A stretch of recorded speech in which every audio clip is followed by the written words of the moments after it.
Ayu Ting Ting kembali menjadi sorotan. Kali ini bukan mengenai isu kedekatannya dengan Raffi Ahmad, melainkan kasus Ayu yang dilaporkan oleh mantan suaminya, Henry Baskoro Hendarso alias Enji, ke Komisi Perlindungan Anak Indonesia.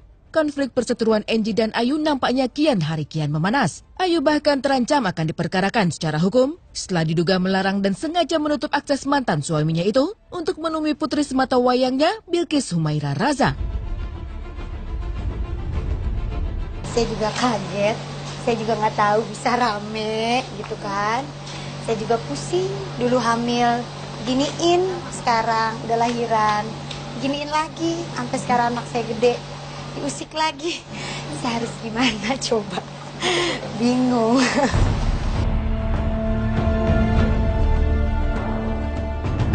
Lalu bagaimana tanggapan Ayu dengan isu mediasi serta melupakan ego masing-masing pihak demi untuk kebaikan Bilqis? Saya perempuan, buat mungkin seorang ibu-ibu, itu ya ibu-ibu juga pasti ngerasain gitu. Apa yang saya rasain dulu dari saya hamil sampai Bilqis besar gitu, saya yang tahu penderitaan saya sendiri. Orang lain mah ngeliatnya cuma, si Ayu mah mungkin lebay, nggak pernah ngizinin anak ketemu sama bapaknya segala macam. Saya melakukan itu kan karena ada alasannya gitu. Karena saya kan dulunya gimana, kecuali kadang yang akhirnya baik-baik aja pun tidak ingin memberikan anaknya gitu, apalagi yang tidak berakhir dengan baik-baik gitu. Saya kan waktu itu berpisah sama mantan nggak baik-baik gitu, karena memang dia yang tidak bertanggung jawab, dan buat saya untuk apalagi dipertahankan gitu. Penderitaan semua yang saya rasain cuma saya yang tahu, orang mah cuma bisa melihat gitu. Jadi buat saya mau dipanggil siapa aja juga, loh saya yang ngejalanin kehidupan, ini anak-anak saya yang mengandung 9 bulan, kok ini dikit-dikit ada rame di TV, dilaporin ini, dilaporin itu, saya sama anak saya salah apa? Saya juga nggak pernah ngeganggu kehidupannya dia, jangan sampai saya keluarin yang belum pernah saya keluarin, gitu, yang nggak pantas saya keluarin jangan sampai saya sebut, gitu aja.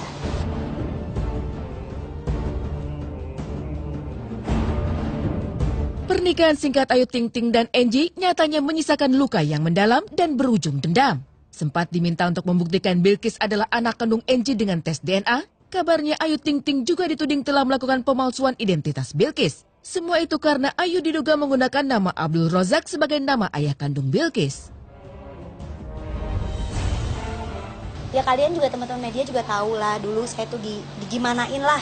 Anak saya nggak diakuin, anak saya mau dites DNA, saya mah nggak keberatan. Saya diakuin, nggak diakuin, buat saya sama nggak keberatan. Alhamdulillah saya mempertahankan anak saya sampai sekarang, Bilqis hidup sama saya. Gitu. Jadi buat saya sih nggak ngaruh ya kalau misalnya ada dia mau gimana pun, kalau dia berani, kalau dia laki-laki, hadapin saya. Nggak perlu lewat pengacara ataupun pengacara yang ngomong atau mungkin orang lain yang ngomong. Masalah kan masalah kita berdua. Dia udah dewasa kan. Jadi buat saya kalau gentleman hadapin saya. Oh nggak ada yang dipalsuin kok. Nggak ada yang dipalsuin. Oh nggak ada tulisan ayah Rojak. Nggak ada tulisan. Oh saya yang tahu nggak ada tulisan itu bohong. Jangan sampai. Makanya saya bilang, saya selama ini diem. Saya selama ini nggak mau ngomong apa-apa. Saya cuma perempuan, saya cuma seorang ibu. Jadi saya minta buat teman-teman semuanya, tolong ngertiin posisi saya dan tolong ngertiin keadaan saya. Gimana pun saya ngelewatin kehidupan ini, saya nggak gampang. Banyak cobaan dan banyak masalah yang saya lalui. Untung saya masih kuat karena saya yakin ada Bilqis. Karena saya benar, saya nggak takut. Kenapa saya harus takut? Apa yang saya harus takutin? Kalau misalnya dia pengen ketemu kan bisa ngomong ke saya langsung. Kenapa harus ke KPAI? Emang saya penjahat? Saya juga bisa dicari di mana-mana. Kan saya kerja ketahuan, kesini. Laki-laki gentleman datang ke saya, hubungin saya langsung, ketemu sama saya ngomong baik-baik. Apa salahnya?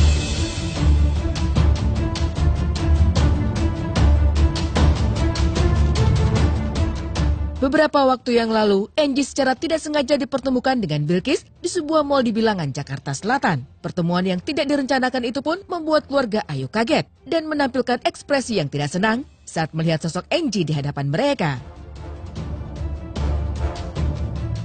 Saya yang gak ngizinin. Kenapa?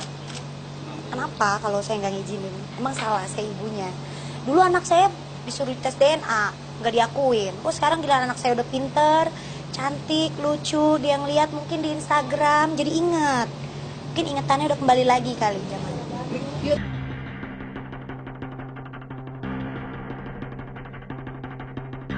Dengan adanya perseteruan yang belum menemukan titik terang, Ayu Ting Ting mengaku jika dirinya selalu diganggu oleh Angie. Ayu pun membantah jika dirinya sempat dikabarkan ingin bunuh diri akibat kasus yang semakin tidak jelas arah dan tujuannya ini.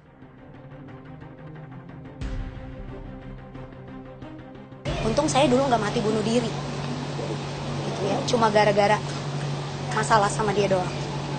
Jangan sampai, saya kasih tahu sekali lagi, jangan sampai apa yang belum pernah saya keluarkan semua itu akan menjadi bumerang buat dia sendiri.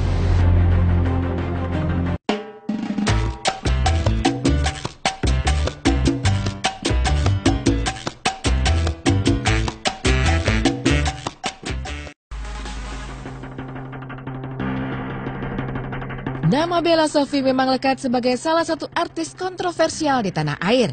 Mulai dari gaya hidupnya yang glamor, hingga kisah asmaranya yang kerap menjadi sorotan masyarakat. Nama Bella pun sering dikaitkan dengan sang ratu sosialita, Syahrini.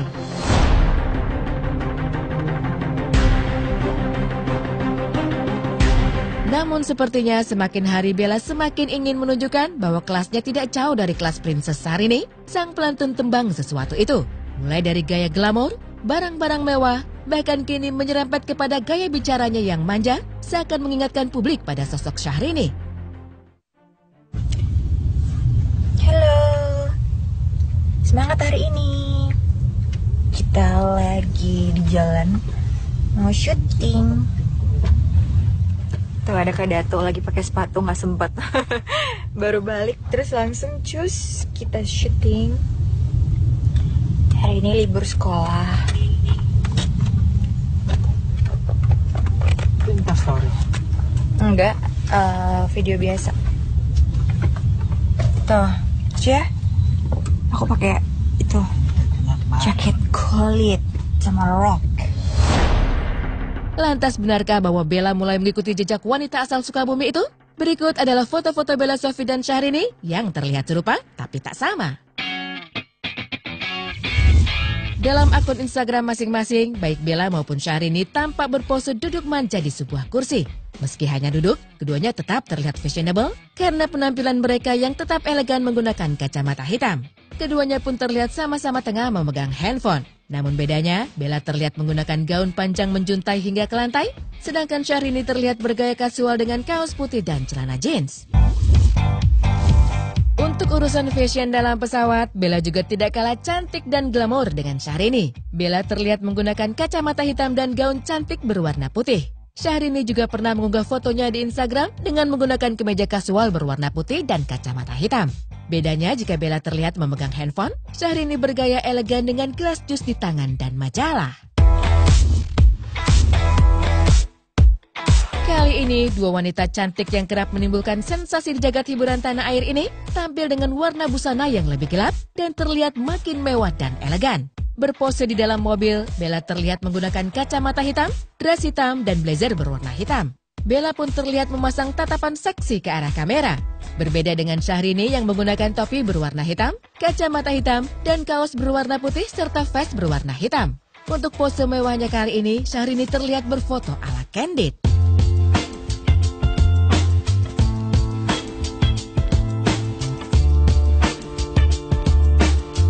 Seperti itulah gaya mewah nan yang trik ala Bella Sofie dan Syahrini. Entah apakah mereka saling mengidolakan satu sama lain sehingga kerap mengunggah foto dengan gaya dan penampilan serupa.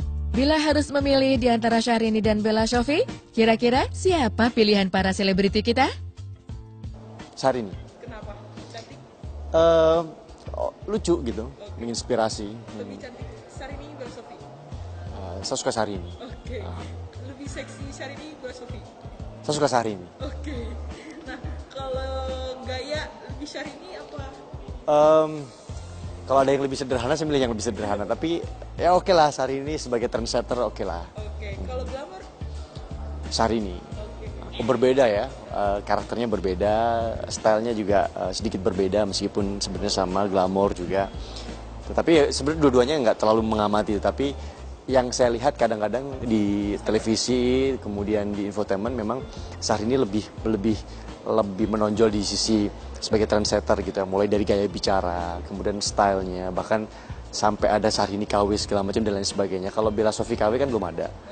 Serupa tapi tak sama, sama-sama gitu deh. Nggak semua orang bisa tampil seperti mereka. Bisa tampil kayak Syahrini, kayak Bella Sofie yang pede dengan seperti itu gitu. Artinya ditonton orang, jadi perbincangan banyak orang. Tapi kan itu adalah nilai jualnya mereka, jadi ya nggak salah. Untuk bisa konsisten kayak gitu yang susah sebenarnya. Karena semuanya butuh budget kan. Jadi untuk bisa konsisten berada di posisinya itu nggak gampang.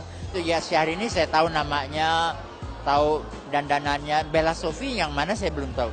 Ya kalau saya tanggapi, ya Bella ya kalau bisa cari gaya sendiri, nggak harus ikut-ikutan Syahrini ya, supaya punya style tersendiri dan cari fans tersendiri.